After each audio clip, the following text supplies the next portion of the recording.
السلام علیکم ورحمۃ اللہ وبرکاتہ. کیا حال ہے سب کا؟ الحمدللہ. نحمده ونصلی علی رسولہ الکریم. اما بعد فاعوذ باللہ من الشیطان الرجیم. بسم اللہ الرحمن الرحیم. رب اشرح لی صدری ویسر لی امری واحلل عقدۃ من لسانی یفقہوا قولی. اللہ سبحانہ وتعالیٰ کا بہت بڑا احسان ہے ہم سب پر کہ اس نے ہمیں مسلمان بنایا اور قرآن حکیم اور رسول اللہ صلی اللہ علیہ وسلم کی زندگی کے ذریعے ہماری بہترین رہنمائی فرمائی. ہمیں زندگی کے ہر موضوع پر ہر مسئلے کے بارے میں بہترین طریقے سے آگاہی دی گئی. بہت سی چیزیں ایسی ہیں جو ہماری آنکھیں دیکھتی ہیں، ہمارے ہاتھ ان کو ٹچ کر سکتے ہیں، ہمارے محسوسات کے اندر ہیں، لیکن کچھ ایسی چیزیں بھی ہیں جو غیب کی دنیا سے تعلق رکھتی ہیں، جن کو ہم دیکھ نہیں سکتے، جن کو ہم سن نہیں سکتے، لیکن ان کے اثرات ہماری زندگی پر ہوتے ہیں. ایسی چیزوں کے بارے میں انسان خود سے جان بھی نہیں سکتا، اور پھر اگر ان میں سے کسی چیز کا شر انسان تک پہنچتا ہے تو اس کا علاج بھی نہیں کر سکتا. انہی چیزوں میں سے کچھ منفی چیزیں ہیں، جیسے نظر ہے، حسد ہے، جادو ہے، اور اسی طرح کے اور ٹونے ٹوٹکے جو دوسروں کے خلاف کیے جاتے ہیں کہ جس سے دوسروں کو نقصان پہنچتا ہے. مثلا انسان کا جو جسم ہے وہ دو چیزوں سے مل کر بنا ہے. ایک اس کا مادی وجود ہے، جیسے اس کی گوشت، ہڈیاں، اس کی کھال بال، وہ جو نظر آتا ہے. یہ مادی وجود جو ہے اس کو تکلیف پہنچتی ہے اگر کوئی مادی چیز اس پر آ پڑے. مثلا اگر کوئی آپ کو پتھر مارے تو آپ کا جسم اس سے درد محسوس کرے گا. ہو سکتا ہے جسم کا کچھ حصہ ٹوٹ جائے، کچھ زخم ہو جائے، بروزز ہو جائیں. اسی طرح ہمارے وجود کا ایک دوسرا حصہ یا دوسرا پہلو ہماری روح ہے. اس دنیا میں ہمارا جسم ڈومیننٹ ہے اور روح اس کے تابع ہے. کچھ ایسی چیزیں ہیں کہ جو جسم پر نہیں روح پر اثر انداز ہوتی ہیں، اور جب وہ روح پر اثر انداز ہوتی ہیں تو روح ان سے متاثر ہوتی ہے، روح بیمار ہو جاتی ہے، روح دکھی ہو جاتی ہے، اور اس سے بھی انسان بیمار پڑ جاتا ہے. تو عمومی طور پر ہم جسمانی بیماریوں کا علاج تو کر لیتے ہیں کیونکہ وہ نظر آ رہی ہوتی ہیں. کسی کو زکام، کھانسی، نزلہ، بخار، ایسی کوئی تکلیف ہوتی ہے تو وہ کچھ کھاتا ہے، کوئی دوا لیتا ہے، کوئی ہربل چیز لیتا ہے، کوئی ویسے یعنی علاج اپنا کراتا ہے تو انسان صحت مند ہو جاتا ہے. لیکن بعض اوقات جو چیزیں ہماری روح پر اثر انداز ہوتی ہیں ان کو ہم نہ دیکھ پاتے ہیں، نہ ہمیں سمجھ آتی ہے. تو بہت دفعہ ایسے ہوتا ہے کہ ہم جب بیمار پڑتے ہیں تو اس کا سبب ہمیں معلوم نہیں ہوتا. یہ جو جادو ہوتا ہے، سحر بھی نظر نہ آنے والی چیز ہے. یعنی ایسی چیز جس کے اثرات تو نظر آ رہے ہیں لیکن اس کے اسباب نظر نہیں آ رہے، یعنی جس کا سبب مخفی ہوتا ہے. ایسی بیماری کہ جس کا سبب مخفی ہوتا ہے.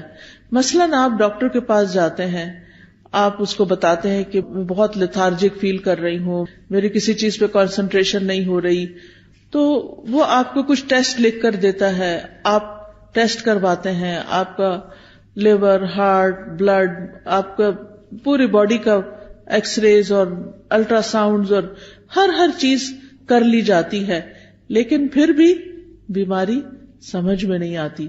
تو ایسے میں انسان سوچتا ہے کہ پھر کیا چیز ہے کہ جو اس کے اوپر اثر انداز ہو رہی ہے، اور اس اثر میں انسان بعض اوقات بیمار ہوتا ہے، نقصان اٹھاتا ہے، تکلیف اٹھاتا ہے، لیکن وہ کچھ کر نہیں پاتا. ہمارے دین نے ہمیں ان چیزوں سے بچاؤ کے لیے بہترین رہنمائی فراہم کی ہے. قرآن مجید سے بھی ہمیں بہترین طریقے سے پتہ چلتا ہے اور سنت رسول صلی اللہ علیہ وسلم سے بھی ہمیں پتہ چلتا ہے. تو وہ بیماریاں جو عام طور پر انسان کی روح پر اثر انداز ہوتی ہیں اور پھر جسم تک منتقل ہوتی ہیں، ان بیماریوں کی اسباب میں حسد اور نظر اور جادو ہے۔ حسد جو ہے وہ کیا چیز ہے؟ حسد سے مراد یہ ہوتی ہے کہ دوسرے آدمی پر اللہ عز و جل کی جو نعمت ہے وہ ختم ہو جائے۔ یعنی اگر کسی کو کوئی نعمت ملی ہے، کوئی اولاد کی شکل میں یا شکل و صورت کی شکل میں یا کسی عہدے کی شکل میں، تو اس وقت انسان کو یعنی دوسرے لوگ دیکھ کر خوش نہ ہوں اور وہ یہ چاہیں کہ یہ نعمت کسی نہ کسی طرح ختم ہو جائے۔ اور بعض اوقات جو حاسد ہوتا ہے وہ یہ نہیں چاہتا کہ اس کو وہ نعمت ملے یا نہ ملے، لیکن وہ یہ ضرور چاہتا ہے کہ دوسرے شخص سے وہ نعمت زائل ہو جائے۔ حسد جو ہوتا ہے وہ دو طرح کا ہوتا ہے، ایک حقیقی حسد ہوتا ہے اور ایک مجازی حسد ہوتا ہے۔ حقیقی یہ ہے کہ نعمت والے سے اس کی نعمت کے ختم ہونے کی خواہش کرنا، اور مجازی حسد یہ ہوتا ہے کہ انسان اس جیسی نعمت کی آرزو کرتا ہے لیکن یہ نہیں چاہتا کہ دوسرے سے ختم ہو جائے۔ یعنی ایک کو رشک کہا جاتا ہے اور ایک کو حسد کہا جاتا ہے۔ تو حسد جس میں یہ تمنا ہو کہ دوسرے کے پاس جو ہے یہ اس کے پاس نہ رہے، کسی طرح اس سے چلا جائے، اور اس کے لیے پھر وہ مختلف طرح کی تدبیریں کرتے ہیں۔ عام طور پر جو تدبیر کی جاتی ہے وہ جادو وغیرہ سے کی جاتی ہے، لیکن یہ کہ جادو کے علاوہ حسد کی جو نظر ہوتی ہے وہ جب دوسرے پہ ڈالی جاتی ہے تو بعض اوقات اس کی روح پر اور اس کی نعمتوں پر برے اثرات پڑتے ہیں، لیکن یہ بھی اللہ کے اذن سے ہوتا ہے۔ جیسے آپ دیکھیں کہ جراثیم تو ہر وقت آگے پیچھے ہیں، ہوا میں بہت سے جرمز گھوم پھر رہے ہوتے ہیں، لیکن وہ سارے ہمیں چمٹ نہیں جاتے اور سارے ہم پر اٹیک نہیں کرتے اور ان سب سے ہم بیمار نہیں پڑ جاتے، بلکہ ہمیں صرف وہی لگتے ہیں جو اللہ کا اذن ہوتا ہے۔ اور آپ نے دیکھا ہوگا کہ بعضوں کا جب ایک وبا پھیلتی ہے، ایک بیماری عام ہوتی ہے، تو ہر شخص نہیں بیمار پڑتا، اکثر لوگ پڑ بھی جاتے ہیں لیکن سب کے سب 100% بیمار نہیں ہوتے۔ طاعون جیسی بیماریاں بھی پھیلی، بہت ہلاکتیں ہوئی، ملیریا پھیلتا ہے، ہزاروں لوگ مر جاتے ہیں، لیکن سارے کے سارے نہیں مر جاتے۔ تو وہ جو مر جاتے ہیں یا جن کے اوپر بیماری اثر کرتی ہے وہ اللہ کے اذن سے کرتی ہے۔ تو قرآن مجید سے ہمیں یہ پتہ چلتا ہے کہ بنی اسرائیل نے جب جادو کا سلسلہ شروع کیا تو اللہ تعالیٰ فرماتے ہیں وَمَا هُمْ بِضَارِّينَ بِهِ مِنْ أَحَدٍ إِلَّا بِإِذْنِ اللَّهِ، کہ وہ کسی کو بھی نقصان نہیں دے سکتے تھے مگر اللہ کے اذن سے۔ اور پھر آپ دیکھیے کہ عمومی طور پر جب کسی کو نقصان دینا ہوتا ہے تو بعض اوقات اس سے کوئی دشمنی ہوتی ہے یا بغض ہوتا ہے، یعنی دل کے اندر اس کے خلاف ایک نفرت ہوتی ہے، وہ کسی وجہ سے بھی ہو سکتی ہے، اس کے کسی برے سلوک کی وجہ سے یا اس کے کسی اور سبب سے۔ اور اس میں ہم دیکھتے ہیں قابیل کی مثال۔ قابیل جو تھا وہ حابیل کا بھائی تھا، اور ہوتا یہ تھا کہ آدم علیہ السلام کے جب بچے پیدا ہوتے تھے تو ہر دفعہ 2 بچے پیدا ہوتے تھے، بیٹا اور بیٹی۔ تو وہ جب جوان ہوتے تو وہ آپس میں شادی نہیں کر سکتے تھے، بلکہ دوسرے سیٹ میں پیدا ہونے والا لڑکا اور پہلے سیٹ میں پیدا ہونے والی لڑکی کی شادی ہوتی، اور اسی طرح دونوں یعنی کہ جو 2 جوڑے ہوتے تھے وہ 2 جوڑوں سے اس طرح شادی کرتے تھے۔ تو اب حابیل کی جس لڑکی سے شادی ہونی تھی وہ قابیل کو پسند آ گئی، تو اس پر قابیل جو تھا وہ حابیل کا دشمن بن گیا، اور اس نے یہ چاہا کہ کسی طرح بھائی کو یہ لڑکی نہ ملے۔ بہرحال لمبا قصہ ہے، اس وقت اس کی تفصیل میں جانے کی ضرورت نہیں، لیکن اس میں قابیل نے ضد میں آ کر اور حسد میں مبتلا ہو کر اپنے بھائی کو قتل کر دیا۔ بعض اوقات حسد کا سبب عزت اور غلبہ پانا ہوتا ہے کہ میں دوسرے کو کنٹرول کر لوں یا دوسرا کسی طرح ختم ہو جائے، اور اس کی مثال عبداللہ بن ابی کی ہے کہ جو نبی صلی اللہ علیہ وسلم کا بہت بڑا حاسد دشمن تھا، اور وہ کسی بھی موقع پر کوئی بری باتیں کرنے سے چوکتا نہیں تھا۔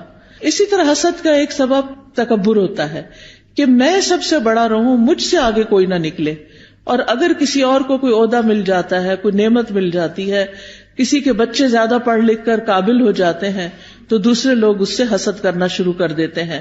اور اس کی مثال شیطان کی مثال ہے کہ شیطان کا بڑا ایک مقام تھا، یعنی شیطان بننے سے پہلے بڑا عبادت گزار تھا اور بہت اس کا نام تھا، لیکن جب اس نے یہ دیکھا کہ آدم کو سجدہ کروایا گیا ہے تو وہ حسد کا شکار ہو گیا، اور اس نے کہا کہ یہ کیسے ہو سکتا ہے کہ جو مٹی سے بنا ہو اس کو سجدہ کروایا جائے اور مجھے بھی کہا جائے کہ میں اس کے آگے جھک جاؤں.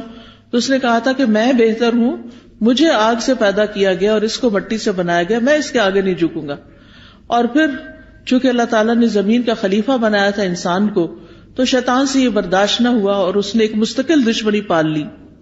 اسی طرح بعض اوقات یہ ہے کہ بہن بھائیوں کے بیچ میں بھی حسد آ جاتا ہے، جس کی مثال یوسف علیہ السلام کی ہے. اور ان کا مسئلہ کیا تھا کہ یوسف ہمارے باپ کو زیادہ پیارے ہیں اور ہم تو ایک گروہ کی شکل میں ہیں، یعنی ستیلے بھائی تھے ان کے، اور باقی سب جو تھے وہ دوسری ماں سے تھے، تو ان کا آپس میں ایک جتھا بن گیا. اور یوسف علیہ السلام کی والد صاحب کو جو ان سے محبت تھی وہ ان سے برداشت نہ ہوئی، تو انہوں نے یہ سوچا کہ جا کے ان کو کہیں قتل کر دیتے ہیں، ختم کر دیتے ہیں تاکہ یہ والد کی نظروں سے ہٹ جائیں، اور اس طرح انہوں نے جا کر ان کو کنویں میں پھینک دیا. اسی طرح بعض اوقات ایک سبب یہ بھی بنتا ہے حسد کا کہ انسان اپنے لیے بڑے مرتبے کی خواہش کرتا ہے، اور اس میں انسان کا اپنا نفس ہی اتنا خبیث اور بخیل ہوتا ہے کہ وہ کسی دوسرے کی نعمت، کسی کی بڑائی، کسی کی قابلیت، کسی کا حسن، کسی کا علم، کسی کا مال و دولت برداشت نہیں کر سکتا. تو آپ دیکھیے کہ جو آسمان پر سب سے پہلا گناہ ہوا تھا وہ حسد ہی کا تھا کہ ابلیس نے حسد کیا تھا. حسد کی ابتدا اس سے ہوئی. پھر اس کے بعد زمین پہ آنے والا پہلا قتل بھی حسد ہی کی بنا پر قابیل سے ہوا تھا. تو حسد کرنا جو ہے وہ حرام ہے. حاسد جو ہوتا ہے وہ دراصل اپنے رب سے ایک طرح سے دشمنی کرتا ہے کہ تو نے فلاں بندے کو زیادہ نعمت یا مجھ سے زیادہ نعمت کیوں دے دی.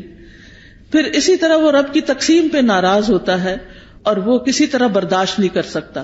تو یاد رکھیے کہ حسد جو ہے وہ ایمان کے منافی صفت ہے. نبی صلی اللہ علیہ وسلم نے فرمایا کسی بندے کے دل میں ایمان اور حسد دونوں چیزیں اکٹھی نہیں ہو سکتی. ابن قیم کہتے ہیں کہ کفر کے 4 ارکان ہیں، ایک تکبر، ایک حسد، ایک غضب اور ایک شہوت، اور یہ دین کو موڑنے والی صفات بھی ہیں. اور لوگوں کی خیر اور بھلائی اسی میں ہے کہ وہ اپنی نعمتوں کو دیکھے اور ان پر خوش ہوں، دوسروں کی نعمتیں دیکھ دیکھ کے جلے نہیں اور ان پر دل میں کڑھن اور حسد نہ رکھیں. اور یہ یاد رکھیے کہ حسد کا نقصان جو ہے وہ دوسرے کو تو ہوتا ہی ہے، لیکن جو کرنے والا ہے اس کا اپنا دین اور ایمان بھی ایٹ سٹیک ہوتا ہے، خطرے میں ہوتا ہے. حسد انسان کے اپنے جسم کو جلاتا ہے کیونکہ حسد کی آگ دل میں ہوتی ہے، اور جو حاسد ہوتا ہے اس کو کہیں کسی پل چین نہیں آتا اور وہ ہر وقت کڑتا رہتا ہے، اور خاص طور پر جس وقت اس کا انٹریکشن اس سے ہوتا ہے جس سے وہ حسد کرتا ہے تو اور بھی اس کے اندر تکلیف اٹھتی ہے. پھر حسد بغض کے وجہ سے لڑائی اور جھگڑے کا سبب بھی بن جاتا ہے اور نیکیوں کو خراب کر دیتا ہے اور نافرمانیوں اور شر کا سبب بن جاتا ہے. اسی طرح نظر بد جو ہے، نظر بد بھی حسد کی وجہ سے پیدا ہوتی ہے، اور نظر بد جو ہے وہ ایک طرح سے اس کو تیر کہا گیا کہ نظر کیا ہے، ایک تیر ہے.